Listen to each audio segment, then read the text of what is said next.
What's going on, guys? Brad Messersmith here from the Fantasy Golf Degenerates, bringing you another GPP expert model breakdown.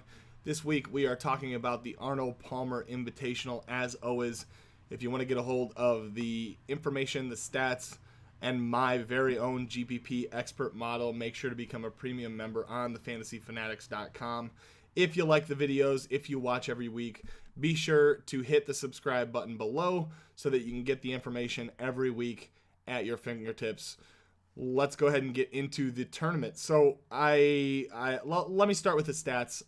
Strokes gained approach is a pretty relevant stat. This is actually taking the place of strokes gained tee to green, which typically you see in my models. Strokes gained approach really stands out in the course trends tool on the fantasyfanatics.com. So went ahead and weighted that heaviest.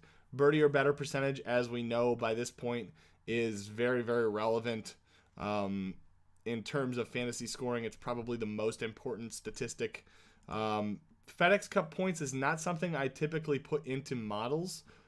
Shows up pretty heavily in the trends tool, although Tiger Woods won here several times. I think it was 3. If we scroll up here, we can see dating back to 2009, yes, Tiger Woods won 3 times. And obviously, when it comes to FedEx Cup points, he reigns king. So there is some correlation there. I'm not sure how significant it is, but right now it's going to get a 3 weighting in my stats model. Strokes gained around the green is also a 3 rating.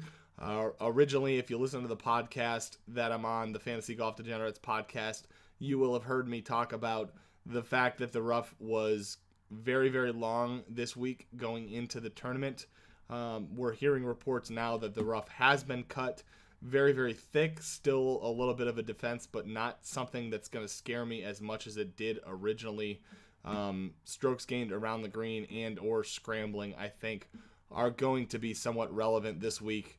More so than they would have been with the long rough.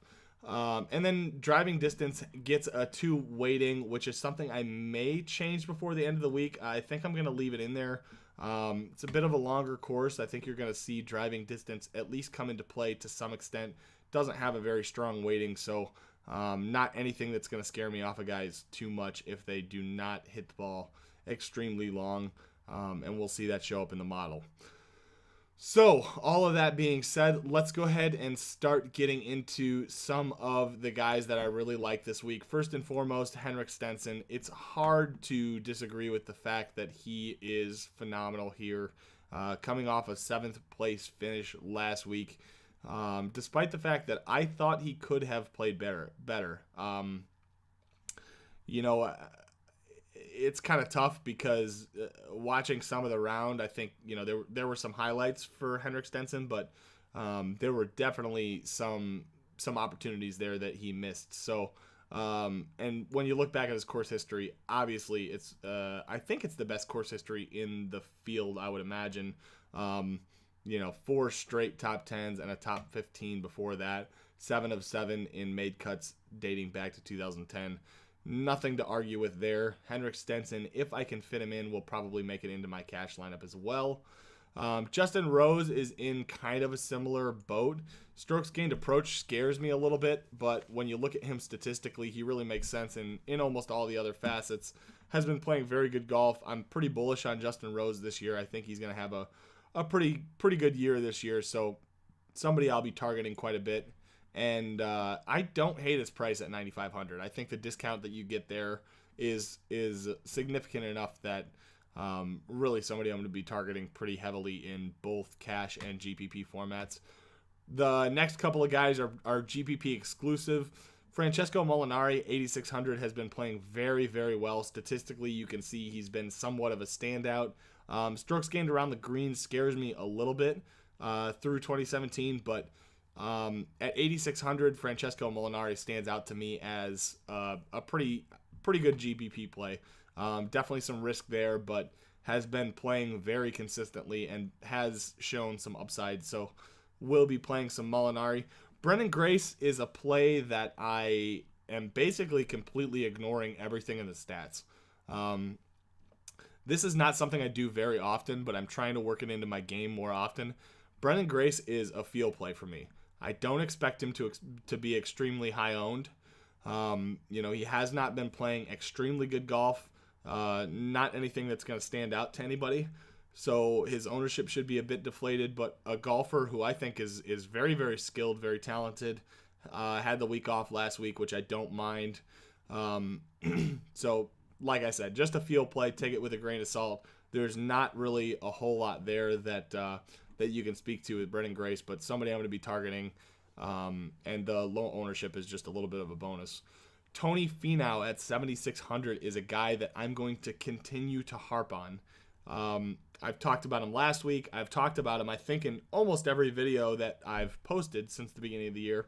And I'm not going to stop now. Tony Finau is a guy that I'm going to target at almost every course now.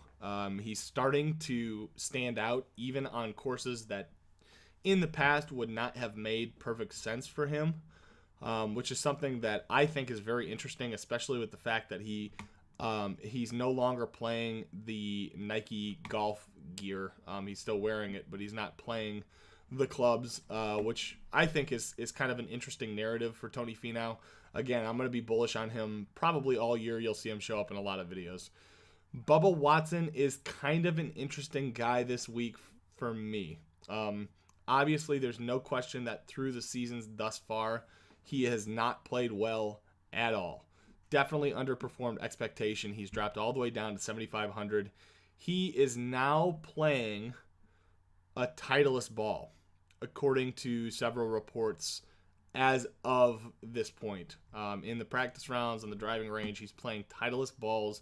They're still colored like he is the Easter Bunny. So take that as you will. In my opinion, I wouldn't play 4 rounds with him, but I wouldn't play 4 rounds with anybody playing a pink ball. So that's just me. I'm thinking that if he switches back to Titleist and we see a little bit of a blip in his performance, somebody I'm going to be interested in. At 7,500, I don't think he really kills you. He's definitely going to be low owned because of the fact that he's been playing just absolutely garbage golf. I don't think there's going to be a whole lot of people on him. Taking something like 15% of Bubba Watson probably doesn't hurt you a ton. And if this is the week that switching balls or whatever it is, he finds his game is going to be, you're really going to profit, I think, from that. So I'm still not sold on Bubba. I mean, all of that being said, I'm not sure he's a guy I'm going to have a ton of. Still going to try and feel out what's going on with him coming into the week. And I may play a bit of him. Wesley Bryan, I don't think there's anything else that needs to be said other than the fact that he's finished 7th, 4th, and 4th in his last 3 events. We've seen this especially out of young, up-and-coming golfers, guys who are new to the tour. They come close. They don't quite get there. They come close again. They don't quite get there.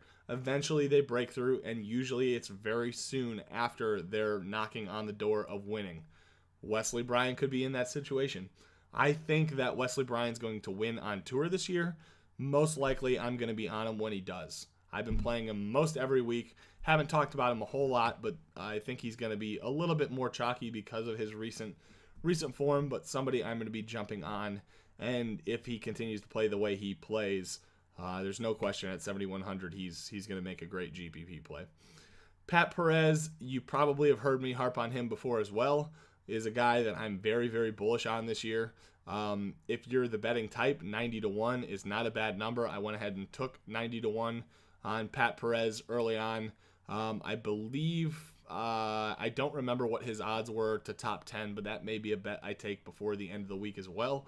And any guy that we think is a reasonable shot to top 10 and is only 7,000 in price is a guy that I'm going to be on. When you look at his statistics, there's not a whole lot there to complain about. Strokes gained approach scares me a bit, but there's enough there that at 7K, I'm going to jump all on board. I love Pat Perez. I'm going to be very bullish on him throughout the season until we see anything different than what he's been showing thus far.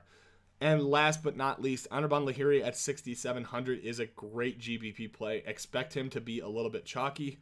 I haven't made adjustments to ownership percentage at this time, but I expect him to be one of the chalkiest plays down in the 6K range. Has been playing very good golf. is trending upwards. Statistically makes some sense. Again, there's a couple of things there that scare me a little bit. I talked about it in the beginning that driving distance was not something that I was going to hold against people in a major way, and strokes gained around the green does concern me a bit with Anirban Lahiri, but with the golf he's been playing recently, I'm going to overlook that, take him at 6,700, and chalk it up to a loss if he doesn't do anything spectacular, but I think there's a good chance that he really does perform this week. So that's going to do it for us this week. Like I said, if you like the videos and you want to keep watching them every single week, make sure to hit the subscribe button. Follow me on Twitter at BMSDFS, and let me know if you have any questions. Again, if you want to see any of my stats model or be able to look at all of the guys yourself, you can make your own lineups. You can generate them with the lineup generator. You can do all kinds of cool things. Get over to thefantasyfanatics.com and become a premium member, and we will catch you guys next time.